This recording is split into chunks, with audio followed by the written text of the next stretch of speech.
नमस्कार दोस्तों। माँ, भैया की दूसरी शादी करवा दो। देखो ना, 5 साल हो गए, अभी तक कोई संतान नहीं है। तुम भी कब तक बुढ़ापे में इंतजार करोगी दादी बनने का? पता नहीं किस कलमुही को बहू बना लाई। मैंने तो मना किया था, पर आपने नहीं माना। आरती घर की बहू इकलौती अपनी नंद रीता की बातें सुन रही थी। अपनी पूरी जिंदगी लगा दी उसने अपने सपनों की कीमत पर। इतनी बड़ी कंपनी की बॉस एक पल में रिजाइन करके आ गई। ये सोचकर कि बहुत हो गई अब जॉब, अब शादी के बाद मुझे राहुल को ही संभालना है। कोई कमी नहीं रह जाए मुझे अपनी जिम्मेदारी निभाने में। रुपयों पैसों की कोई कमी नहीं थी। किस्मत से सास भी बड़ी अच्छी मिली थी। बस ननद बार बार आकर उसके अमृत में जहर घोल जाती थी। राहुल ने भी कभी कोई गिला नहीं किया था, पर कमी थी उसमें, इस बात से नकार भी नहीं सकते थे। पर इसका मतलब ये नहीं कि बच्चा नहीं हो सकता तो उसकी गृहस्थी को बर्बाद कर दिया जाए। लाड़ों में पली आरती अपने माँ बाप को छोड़कर आई इस दिन के लिए कि वो एक दिन किसी कमी की वजह से घर से निकाल दी जाए। वो टूट कर रह गई थी। उसे उम्मीद नहीं थी कि एक दिन उसके पति की शादी की बात उसके सामने की जाएगी। दुर्गा देवी चुप थी, कोई जवाब नहीं दिया उन्होंने। बस वो थोड़ी देर में आरती को आवाज़ लगाई। जी माँ, वो बड़े बुझे मन से आई। बेटा, दीदी के लिए चाय बना दो। उसने हामी में हाँ कर दी, पर अब मन में कौतूहल होने लगा था। खुद के लिए शर्मिंदगी होने लगी थी। यह एहसास होने लगा था कि मेरी वजह से इस घर का वंश खत्म हुआ जाता है।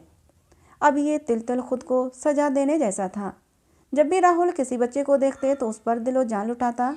खुद की बहन के बच्चों के लिए न जाने क्या क्या करता। कभी ना कभी तो मुंह से निकल ही जाता कि काश मेरा भी। ये सुनकर आरती के दिल के टुकड़े टुकड़े हो जाते।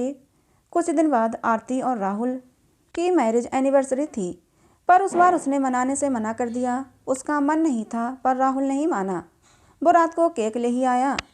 मुझे आज कुछ चाहिए, आरती ने अचानक कहा। शादी की ये पहली सालगिरह थी जब आरती ने कुछ मांगा था। तुम दूसरी शादी कर लो राहुल। ये बात सुनकर राहुल के हाथ में जो केक का टुकड़ा था वो नीचे गिर गया। सामने सास थी, पर वो हमेशा की तरह खामोश रही। तुम पागल हो गई हो क्या? कोई भला ऐसा गिफ्ट मांगता है? मैं जानती हूँ आप मुझसे बहुत प्यार करते हो, मैं भी कोई संदेह नहीं करती इस बात में, पर पूरी उम्र तुम बिन पिता का सुख लिए निकाल दो, ये मेरे लिए बड़ी सजा के जैसा होगा। मैं ये आत्मग्लानि लेकर जी नहीं पाऊंगी। मैं वादा करती हूँ मैं तुम्हें छोड़कर कहीं नहीं जाऊंगी। बस दुनिया की नज़रों में ये तलाक होगा, हमारी नज़रों में नहीं। तुम शादी कर लो और एक नन्हा सा मेहमान हमारी ज़िंदगी में खुशियाँ भर देगा। मैं भी माँ का सुख भोग पाऊंगी। बहुत मिन्नतों के बाद राहुल ने हाँ कर दी। थोड़े दिनों में राहुल की शादी नीता से हो गई। शुरू शुरू में तो सब कुछ बिल्कुल ठीक था, वो खुश थी। उसके सामने सारी कंडीशन पहले ही बता दी गई थी, तो उसे कोई परेशानी नहीं थी। और भगवान की दया से वो 1 साल के अंदर माँ भी बन गई। एक प्यारे से बेटे को जन्म दिया। सबके चेहरों पर जैसे खुशी की लहर दौड़ गई। पूरा दिन गर्भ की आवाज़ से घर महकता, पर अब राहुल आरती को नज़रअंदाज करने लगा था।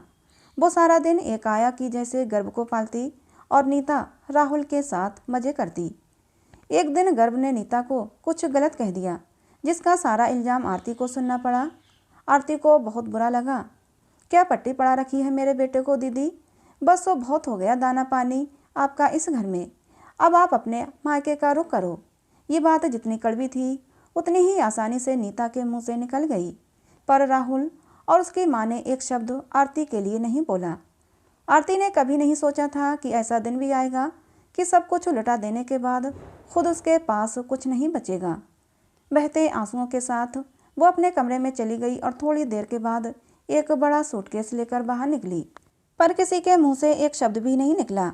इसका मतलब ये था कि जिन लोगों के लिए उसने अपना अस्तित्व ख़त्म कर दिया, आज वो उसके साथ खड़े भी नहीं थे। जिंदगी का रुख बदल सा गया। वो अपने माँ के घर चली गई, पर उसका परिवार बहुत अच्छा था। हर कठिन परिस्थितियों में उसके साथ खड़े रहे। पर इस बार आरती खाली नहीं लौटी थी। वो टूटकर बिखरने वाली नहीं थी। इस बार उसके विश्वास को ठेस पहुंची थी। एक मल्टीनेशनल कंपनी की हेड की पोस्ट से रिजाइन किया था उसने, वहीं से शुरू करने का सोचा। सुचित्रा जी चाय बना रही थीं, तभी आरती अपने कमरे से बाहर आई। इस बार वो प्रोफेशनल ड्रेस में, सफ़ेद शर्ट, कोट पैंट, हाथ में फाइल, हाथों में पहले की तरह कार की चाबी। पर इस बार वो हंसी उसके चेहरे पर नहीं थी। एक अलग ही कॉन्फिडेंस उसके चेहरे की रौनक बढ़ा रहा था। तू कहाँ जा रही है आरती, ये सब क्या है? इंटरव्यू है आज। माँ ने चाय का कप आगे बढ़ाया तो उसने मना कर दिया। झुककर उसने माँ का आशीर्वाद लिया पर किसी के सवालों का जवाब नहीं दिया। वो चली गई। आज एक बहुत बड़ी कंपनी में उसका इंटरव्यू था। टैलेंट की कोई कमी नहीं थी। कॉन्फिडेंस इतना था कि जॉब लिए बिना आज घर आने वाली नहीं थी। आज जब वो घर लौटी तो माँ की नज़रें उसे तक रही थीं। उन्होंने पूछा कि क्या हुआ, तो बस इतना बोली कि सेलेक्ट हो गई, परसों से जॉब पर जाना है। ये सुनकर आरती के पिता ने उसे गले से लगा लिया। मुझे तो लगा था इस हादसे से तू बुरी तरह टूट जाएगी, पर आज तेरा ये रूप देखकर खुद पर गर्व होता है कि तू मेरी बेटी है। बस पापा, इस घर में कोई भी मुझसे शादी की बात नहीं करेगा। जिस दिन मेरी शादी की बात हुई फिर से मैं ये घर भी हमेशा के लिए छोड़ दूंगी। आरती का जॉब शुरू हो गया था। उसे मल्टीनेशनल कंपनी में अपने बॉस की सेक्रेटरी की पोस्ट मिली थी। आशीष वर्मा कंपनी का मालिक, 40 साल का पर अविवाहित, करोड़ों की कंपनी चला रहा था। आरती का पहला दिन, पहली मुलाकात आशीष के साथ। आशीष को आरती का कॉन्फिडेंस बड़ा अच्छा लगा। धीरे धीरे उसने आशीष के सारे काम आसानी से संभाल लिए। अब वो आशीष को लगता था कि वो किसी और पर भरोसा नहीं कर सकता। देखते देखते 3 साल निकल गए पर आरती ने कभी आशीष से काम के अलावा कुछ बात नहीं की। आरती, तुमने सारी तैयारियां कर लीं? कल की फ़्लाइट है। लंदन में हमारे ब्रांड की पहली कंपनी ओपन होने जा रही है। यस सर, आप चिंता मत कीजिए। दोनों अगले दिन निकल गए। आरती के रहते आशीष को किसी बात का डर नहीं था। मीटिंग अच्छे से हो गई। लंच के लिए दोनों बाहर गए। आरती, तुम बैठो, मैं आता हूँ। थोड़ी देर में आशीष अपने फ़ोन से फ्री होकर आ गया। तभी आरती के आगे आशीष ने एक बॉक्स रखा। इसे खोलिए आरती। आरती ने वो बॉक्स खोला तो उसमें हीरे की अंगूठी थी। ये सब क्या है सर? मैं तुमसे शादी करना चाहता हूँ। ये आप क्या कह रहे हैं? मैं किसी से शादी नहीं करना चाहती। देखिए, मैं नहीं पूछना चाहता तुम्हारी बीती ज़िंदगी के बारे में, पर मैं अपनी ज़िंदगी तुम्हारे साथ बिताना चाहता हूँ। सॉरी सर, मैं आपसे कुछ छुपाना नहीं चाहती। मैं कभी माँ नहीं बन सकती। मेरे साथ ज़िंदगी बर्बाद करने से अच्छा है आप किसी अच्छी लड़की से शादी करके पिता का सुख अनुभव करें। आशीष को समझते देर नहीं लगी कि आरती की ज़िंदगी का सच क्या होगा। आशीष ने आरती को कुछ भी ज़बरदस्ती करने को नहीं कहा, बस इतना कहा कि ज़िंदगी जीना तुम्हारे साथ चाहता हूँ। उसके अलावा ज़िंदगी से कोई चाह नहीं, कोई शर्त नहीं। बाकी तुम्हारी हाँ का इंतज़ार रहेगा। वो वहाँ से चला गया। कई महीने बीत गए पर आशीष ने ये बात फिर कभी नहीं छेड़ी। थोड़े दिन में आरती को नई ब्रांच के लिए इंटरव्यू लेने थे। किस्मत का संजोग कहो या बदकिस्मती, आज फिर वो अपने अतीत से सामना हुआ। इंटरव्यू में राहुल भी था। वो जैसे ही केबिन में पहुंचकर बोला, मैं आई कम इन मैम, तो देखकर भौचक्का रह गया। आरती सामने थी। एक बार उसे देख तो अतीत के कड़वे पन्नों में सिमट गई, पर अब वो वैसी नहीं थी। आज की आरती बदल चुकी थी। राहुल ने बोला, तुम यहाँ, क्या बात है? अपने सीनियर से बात करने की तमीज़ नहीं है? जॉब का इंटरव्यू किस बेस पर देने आए हो मिस्टर राहुल? राहुल सकपका गया। सॉरी बोलकर सामने सीट पर बैठ गया। आरती ने इंटरव्यू लिया और उसे नई ब्रांच के लिए सेलेक्ट कर लिया, पर आरती का साथ न देकर उसने बड़ी गलती कर दी। वक्त निकलता गया, पर अब आरती के मन में अब आशीष के लिए बहुत कुछ होने लगा था, पर अपने जज्बातों पर उसने काबू रखा। एक दिन जब वो घर पहुंची तो घर पर आशीष की माँ को बैठा देखकर बहुत चंकी रह गई। उसे उम्मीद नहीं थी ऐसा कुछ होगा। आओ बेटा, ये आपके बॉस की माँ यहाँ तुम्हारे और आशीष जी के लिए शादी की बात करने आई हैं। तभी आरती ने माफ़ी मांगते हुए कहा, माफ़ कीजिए माँ जी, ये नहीं हो पाएगा। मैं सच किसी से छुपाना नहीं चाहती, वो सच जो कोई माँ अपने बेटे के लिए नहीं चाहती। मैं कभी आपको दादी बनने का सुख नहीं दे पाऊँगी। ये सच है कि मैं कभी माँ नहीं बन सकती। मेरे साथ आप अपने बेटे की गृहस्थी को बर्बाद न कीजिए। देखो बेटा, आपका ये सच ना मेरे बेटे के लिए मायने रखता है और ना ही मेरे लिए। बहुतों मिन्नतों के बाद मेरे बेटे को कोई लड़की पसंद आई है और आज तुमसे मिलने के बाद मुझे उसकी पसंद पर गर्व है। तुम मेरे बेटे की दुल्हन बनकर आओ, इससे ज़्यादा मुझे कुछ नहीं चाहिए। ये वही अंगूठी है जो तुमने पहनने से मना कर दिया था। आज फिर मैं ये अंगूठी लाई हूँ। आज दिल से चाहती हूँ कि तुम इसे स्वीकार करो। आरती की आंखों में आंसू थे। ये अंगूठी मुझे दे दीजिए। ये कहकर आरती ने उनके पाँव छुए। आरती के घरवाले बहुत खुश थे। अगली सुबह जब आरती ऑफिस पहुंची तो आशीष के केबिन में जाकर उसी तरह पेश आई जैसे रोज आती थी। आशीष को कुछ पता नहीं था क्या हुआ है। तभी आरती ने अपने बैग से अंगूठी निकाली और आशीष के आगे रख दी। आशीष का दिल धक धक कर रहा था, आज क्या होने वाला है। तभी आरती ने अपना हाथ आगे बढ़ाया। अंगूठी पहनाइए, मैं आपसे शादी करने को तैयार हूँ, पर उससे पहले एक एग्रीमेंट बनाना है। आप इस पर हस्ताक्षर कर दीजिए, अगर सहमति हो तो। आशीष को बड़ा आश्चर्य हुआ, ये क्या है?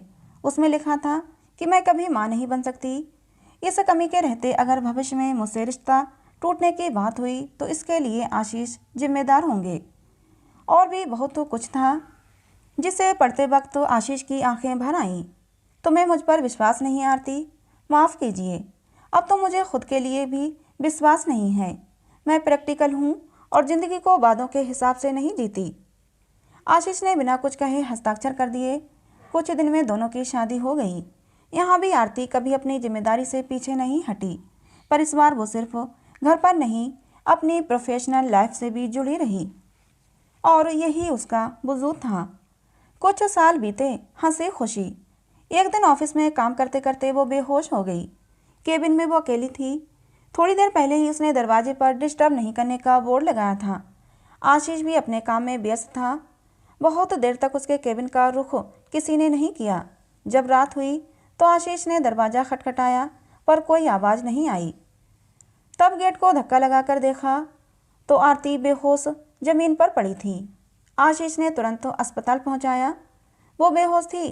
थोड़ी देर बाद उसे होश आया। कुछ टेस्ट करवाए गए तो पता चला वो मां बनने वाली है।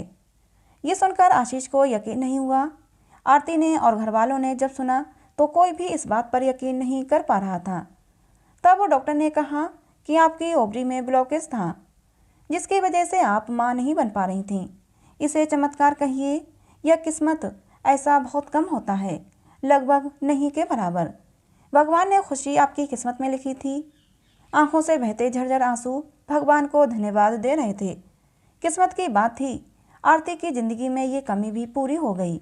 एक नए जीवन की शुरुआत के लिए उसने भगवान को धन्यवाद दिया। तो दोस्तों, ये कहानी आप लोगों को कैसी लगी ज़रूर बताना। कहानी अच्छी लगी हो तो प्लीज़ इसे एक लाइक और कहानी को शेयर और चैनल को सब्सक्राइब करना बिल्कुल मत भूलना। कहानी को अंत तक सुनने के लिए आप लोगों का बहुत बहुत धन्यवाद। मिलते हैं अगली किसी नई कहानी में।